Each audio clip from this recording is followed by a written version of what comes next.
born in 1977. I was born at Mount Sinai Hospital, right there in University in Girard. And I don't know if like my parents planned to have me there at Mount Sinai. I think they just were there that day, around in the area. So that's where I did my original damage. When I was younger, I lived all over the city. Lived in the West End mostly, like we lived at Martin Grove and Finch, Kipling and Albion, Jane and Finch, lived at Caledonia and St. Clair. When I was born, we lived at Don Mills and Eglinton, and then I moved to Woodbine and Danforth, and that was all before I was 12. I was, I guess, a fall day, and I can't remember the year. It was the first grade, and Cab got switched into my class because he was misbehaving in his own class. Oh yeah, as a clown for sure. Yeah, I was always the chubbiest and the biggest kid, and just like, I don't think I ever stopped talking. I think the only time I wasn't talking was when I was eating or sleeping. He loved to eat. He loved to eat cheese specifically. That was his favorite. My mom would always pack sandwiches for my lunch. Like his mom would have these bagels. Like there's this place in Toronto called Greif's, and like these Greif's bagels. So and then I put like cheese on like pancakes. I know it's weird. I know it's weird. But I'm gonna own it. So I hadn't met him until like a couple weeks into the school year, and then he just kind of was like, "Hey, how you doing?" I didn't even know who he was, but he was so friendly already, and then that's how we first met, and then we just kind of rolled into it from there, this friendship that's gone on for like 30 some odd years now. He always says he put the ass in class, and that's kind of how he's rolled through life, just kind of cracking jokes, and I think it's also how he's kind of gotten such a good rapport with everybody he interviews, because he always kind of comes off as this jovial guy who's already your best friend and you didn't know it yet. Like, there's some parallels that could be made, dude. It was probably grade 9 where my passion for sports really ramped up because of electronic arts known as EA Sports.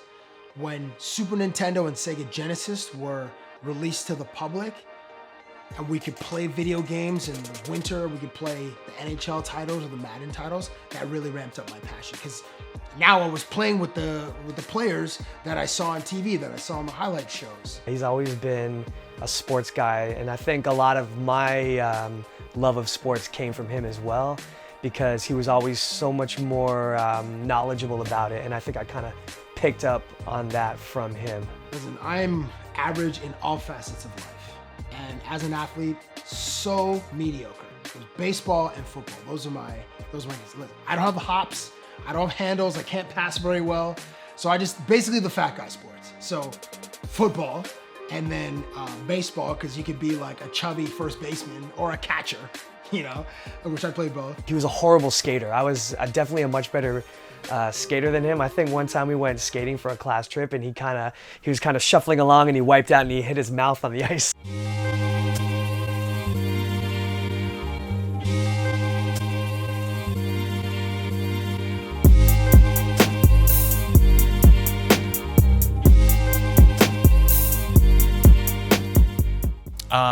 He's very bright, very curious, asks a lot of questions, which at times might have been on the verge of being precocious. I was a decent student, you know, hit the honor roll a couple of times, but I certainly wasn't like a great student. Man, I wanted to entertain people. My idea was that he was indirectly trying to get my attention and expressing an interest in getting involved in some of our productions. At my school, there weren't athletes that were also doing drama, but I had passion for both. So I suggested to him that I had an ideal part for him.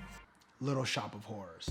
And in Little Shop of Horrors, there's like a man-eating plant, and it would sing and all that. So I was the plant. He's the type of person who draws people in. When he was into something, he was probably one of the most, or close to the most enthusiastic of any given project. Getting those early reps in, you know, when you're like 14 or 15 and you're cracking jokes and the audience is eating it up and they're reacting, it's an amazing feeling, and certainly laid the foundation for how I'm able to perform to camera and with athletes now in my career. Ladies and gentlemen, the man to my right has one of the most refreshing voices in hip-hop music. He's a platinum-selling artist, and he represents from Compton, California. This is Kendrick Lamar. What's that? His taste in music is impeccable. It's like predominantly hip-hop, R&B. When I was growing up, my dad was always had music playing in the house. So that was part of his DNA that I absorbed. Whenever I'm looking for a go-to track, I'll ask him, or I'll just go on his like Music Monday post, but he's definitely got a good handle on like the up-and-coming stuff for music. I love what Pharrell did with Rihanna and Nerd, a song called Lemon. I pull her with a lemon, not 'cause she ain't living, it's just your eyes get acidic. Jay-Z's my favorite artist. Marcy Me is my favorite song from his latest album, 444. He's got a great fashion sense. He's got a ton of shoes. If you ever been to his place, he's got racks on top of racks of shoes. You know the Badass Shoe Museum probably has less shoes than Cabbie.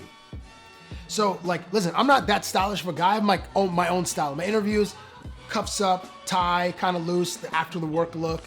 I often wear sneakers, but that's my style. It's very simple. The prized possession in the sneaker collection are these. These are signed by Kobe Bean Bryant. And these are game worn. That game, he played against Phoenix, and I went to the game with my younger brother, Mike Richards, who used to play for the Los Angeles Kings. We sat courtside, and Kobe dropped 38 points on the Suns when Steve Nash was still on the Suns. So after the game, I got him to sign them. And these were originally for Dion Phaneuf. So I went and I got these ones, and I just told Dion, I was like, hey man, just come pick them up at the house. Never came by the house. When I was in high school, I wanted to be an actor. I wanted to be Will Smith. I wanted to be Will Smith or Denzel Washington. But I was like, let me go learn about TV and radio, and maybe that'll be like a back door for me to get into film. And I can't remember, it was either a guidance counselor or my math teacher, maybe it was Mr. Seabrook, that said, you should think about Ryerson.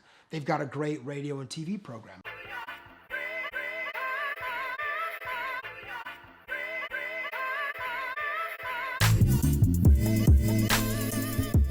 There was a guy at school named Steph Gagnon he was in third year, I was in second year, and randomly, just some day, we're walking down the hall, myself and my friend Adnan Verk. He's like, hey, Headline Sports needs interns, give me your resume. I'm like, all right, so the next day I prepared a resume, and again, my resume was like, hey, this is me. I've worked at Wendy's, Beaver Lumber, Canadian Tire, and then in high school I did the videos for the athletic banquet. Like, again, it's like so little production. So a week later, we're in a meeting, and then he's like, all right, you guys can start next week. So we get into this room, and we go to the Headline Sports, and there's 10 people in the room, 10 script writers. And we're writing scripts for Mark Hebscher and Greg Sansone. This is 1998. In that room, Adnan Verk, who's at ESPN, myself, Tim McAuliffe, Sid Sixero, who were at Sportsnet.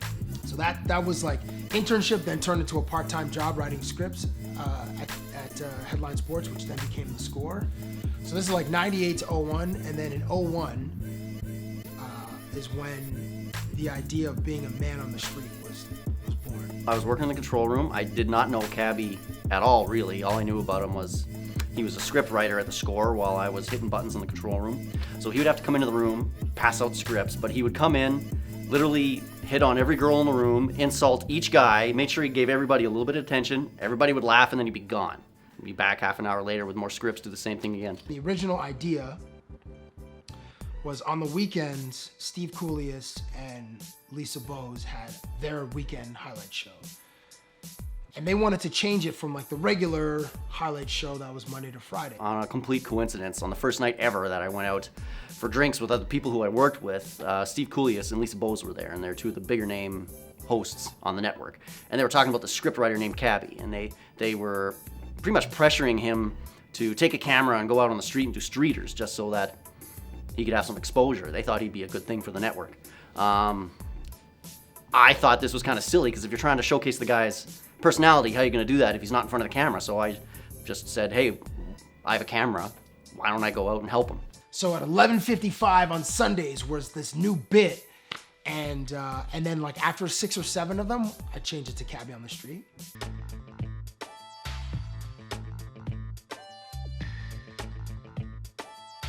Walking up to strangers on the street is really hard to do, and then finding someone who's willing to talk to you for 2 or 3 minutes, and then hoping there's like one or two good sound bites in this exchange is also like, it's hard. There was a lot of positive feedback, and there was also a lot of negative feedback at the time. Well, the positive feedback was fans and players. Negative feedback came from the sports industry at first.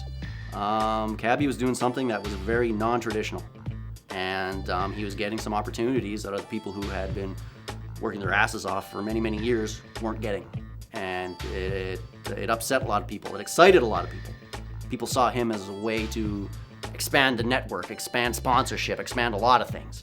But there's a lot of people who are just like, this is not sports broadcasting. Why is this on the network? Why is this guy being allowed to go to these different places? Okay, I'll see you later. Early 2002, he started at the Score, and he was also writing scripts. And then he's like, oh, I got some ideas. Like, I got some ideas for me. I'm like, all right, cool. I'm like, well, I got my own ideas, you know. So he was offering to help. The idea of using a producer at the time maybe was strange for him because he wanted his creative control. The job got bigger and bigger as it got more popular, and he needed help. Eventually, in one of our conversations, he said, what about, I have an idea called Cabbie on the Street Hockey. I'm like, oh, that's pretty funny. And I was like, all right, well, let's go do that. We would go in between red lights and play street hockey, and we tried that, and it worked. And I think from that point on, it's been a never-ending conversation of what can we do next. It was Dave Crick's idea to come to this landmark location. The last time a professional hockey game was played here was either Feb 1399 or March 1399, not sure. But anyway, until today. Joan. Hi. Mark. Yeah, check out the pose, all right. It's getting more emotional all the time, you can imagine. Listen to this crowd, would you? Just absolutely sensational save.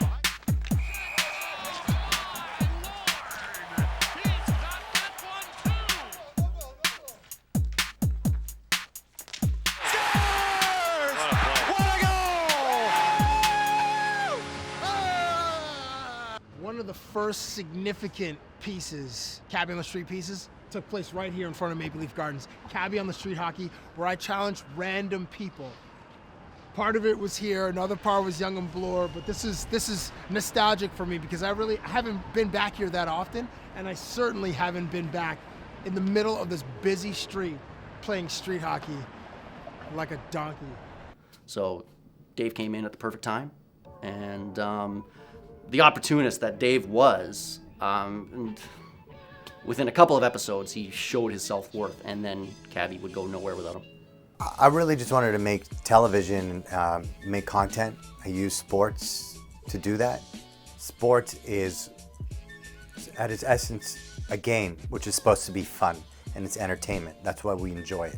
I understand there's a competitive nature to it, and it's a serious business. But for me, I enjoy the fun part of sports, and that's what I want. The reason I wanted to get into this industry is to produce and make things that were fun and entertaining that I would watch. They would have a meeting on Monday. Dave would show up, here's 10 ideas. And Cabbie would be like, I hate it, I hate it, I hate it, I hate it. Oh, I like this one, let's do that one. Okay, hate those two. And then they would go out and do 2 out of his 10. Could you do a custom one for my man D, my producer Dave? Hey Dave, it's Mike Tyson, and a little birdie told me you're a lazy so get up, guy. Get up and work out.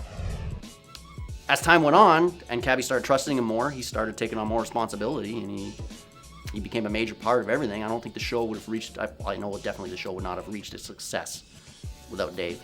Every week we would go out, we would shoot, and I would have a signature sign-off where I'd say, So that's it for me. I'm Cabbie. I'm here in Kelowna, and I'm with my man D. And I'm gone. And Brian would be featured in there sometimes too. Like I think he was on camera maybe a couple of times, and he was certainly a character. We're all sort of characters in this little world. That's it for me. I'm Cabbie. It's the finale with my man B, with my man D, and I'm gone. In between, I think 2002 or 2003 and 2005, he was at Sportsnet. 2002 to 2005 worked on NBA XL, which is a half-hour magazine show, and I hosted it with a lady named Namageni Kiwanuka. That's where I really learned how to be a producer, because I would edit my own pieces, my own interviews. Set up a one-on-one tournament with yourself, Jalen, Barron, Kmart, Stevie, and Cabbie. Who would come in last? Cabbie. Cabbie come last? No question about it. In 2005, he came back to the Score, and we started doing the Cabbie on the Street segments again. And after a while, we built up a pretty good archive of those segments. And because they had great guests, I mean, we're talking some of the best guests in sports, like Kobe Bryant and LeBron James and Wayne Gretzky, Michael Jordan. If someone didn't see it the first run, this was before YouTube again, they wouldn't see it. So a great way for them to see some of these old segments, as well as some of the stuff that we never put into the segments, would be to create a half-hour show. And that was the birth of Cabbie Unlimited. For the sake of my own career, I needed to define myself as a freelance camera lighting person. And I wasn't going to do that as long as I was living under the shadow of Cabbie on the Street. I'd be very excited about a new client. And I could do all these things. I have all these lights and all this equipment. I can make this look like a great documentary.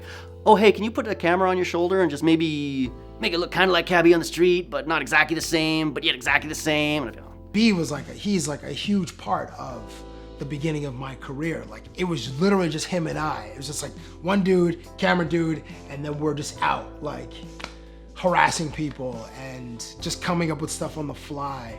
Those guys are incredibly loyal. They left the door open for me probably a lot longer than they should have. They were very helpful and still are to this day. I'm sure I can call up Cabbie and Dave, say, hey, I need a favor, and I'm sure they would do it like that. It's not something that I don't think you would talk about it as much, but I know that it's probably something that he's encountered more than we realize. I can only say what I've experienced by watching. And I think there are circumstances in Cabbie's career where I can't prove it. There's no proof, but it's just my observation and my opinion that there have been times where I believe he was treated differently because of his color of his skin. There's been some uncomfortable moments, and there's been some at the Score, I would just dress in a t-shirt and a baseball cap and sneakers, and I would look nothing like anybody in any room that I went in, unless it was the Montreal Canadiens, or whether Joel Ward was in Nashville at the time, or it was Wayne Simmons in Philly, or Ray Emery with the Ottawa Senators. Like, I was the only black dude in a room. Cabbie was definitely one of the few when he was doing it, and he's been doing it for so long. So I think that he did break ground for other people that kind of helped them get into those positions, because Cab was doing such a good job in proving that, minorities have a place in this industry. I attribute this line to Brian Burke, because he's the person I heard it from. But he said, don't tell me about the labor pains, just show me the baby. So all the tough things that I have to experience in order to get the segment on TV, nobody cares about that. They just want to see a new bit. Nothing has ever stopped Cabbie. I don't care how one person may treat him or another. Cabbie has gone above and beyond any wall, any obstacle, because nothing will stop him. Not ignorance, not a no. He's an unstoppable force. Randy is very much also the glue to our little crew. So, I've been working with Randy for probably about at least a decade. I got thrown into it, and I went and shot with them, and I just thought, this is just madness. But I loved it immediately. It took a little bit for my head to get it wrapped around, but then I just fell in love with doing it. It's so much fun. There was a shoot in Vegas before the Oscar De La Hoya Manny Pacquiao fight, and we were at Wolfgang Puck's restaurant, and in walked Will Ferrell, and he's wearing a fur coat, and he's wearing a fedora. I'm like, hey, Will, my name's Cabbie. When you were in Toronto 6 months ago promoting Jackie Moon, we did a short interview. Do you have a couple minutes for another interview? He's like, okay. We have to do the interview in the bathroom. I'm like, no problem. I'm like, let's go. I will, at any second, punch you in the nuts. See? Yeah. Right there? Yeah, no, but look where I stopped it. Look where I stopped it. That's millimeters. Yeah. Not only did Cabbie hold his own he was so calm and he was so in the moment with Will. It was so impressive.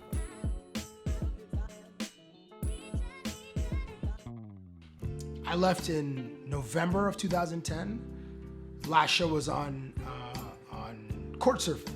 Tim and I were hosting it, and they brought me some nice gifts, and I got like emotional. I was like, what? Like, it's weird for me.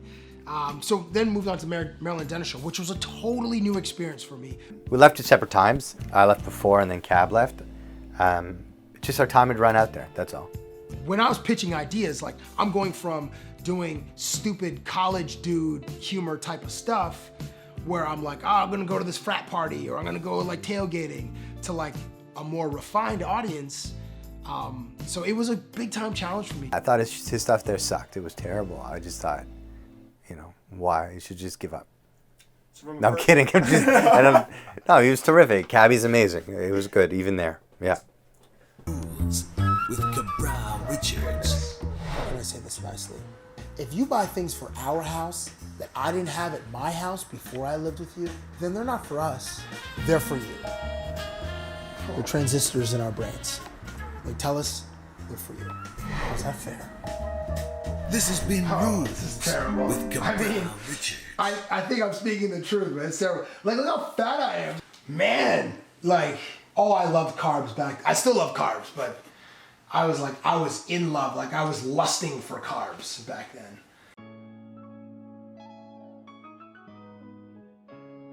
His agent had reached out to us, and I had already had an interest in Cabbie from afar. So when that opportunity presented itself, we made sure we got Cabbie to come over to TSN. And I was like, I want to move on and go to a different platform. I mean, it's the sports network in our country. It's the leader. First impression of Cabbie was pretty much he's exactly the same guy that you see on camera, which if you're an on-air talent, that's a good thing. I got a call from Ken Volden, VP of Content, who informed me that they were looking for a new producer for Off the Record. I wanted to know if I'd come in and interview for that, as well as talk about Cabbie coming over to TSN. It kind of became clear that if you were going to take Cabbie, you were going to take David, because David was a lot of the brains behind Cabbie, or it was kind of a Batman and Robin deal. So if we wanted to get the full Cabbie experience, we understood we would take Dave on as well. Dave was a talented guy in his own right, so that was not an issue. I think Cabbie's a unique personality, and he has the ability to connect with people in a unique way, a very personable way. And average person may do that with another person, but to be able to do it with $1 million superstar athletes, that's a really unique thing. And for whatever reason, the way Cabbie interacts with them, they trust him, they enjoy him, and it makes it a very unique connection. When you talk to Cab, it's a bit different. He asks, some different questions. He wants to kind of, talk about what's going on in your life, what's going on, around the world, as opposed to just always asking about your sport or your team. I think it's just more of a laid-back, easy-going interview. I mean, I kind of know him a little bit away from the camera as well, and he's just, it's kind of nice to talk about other things.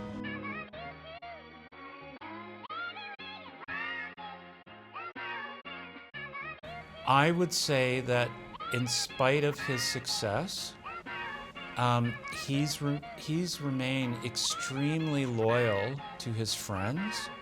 And I know he has very strong friendships. He's definitely one of those guys that's, as a friend, if he considers you one of his friends, then you're lucky, because you know that you're in good hands. 100%. If you're one of his guys, you're his guy. You're his guy for life. He'll always be there for you. He's my friend, but also he's like family to me. He has been there for me, and I hope that I've been there for him, yeah. Ladies and gentlemen, this is Captain Crunch out of the Stanley Cup. I want to be remembered as someone who, when it comes to interviewing, not just interviewing athletes, but just interviewing people, like, I want people to think of, oh yeah, this guy, Cabbie, he changed the game. I want to be remembered as a legend.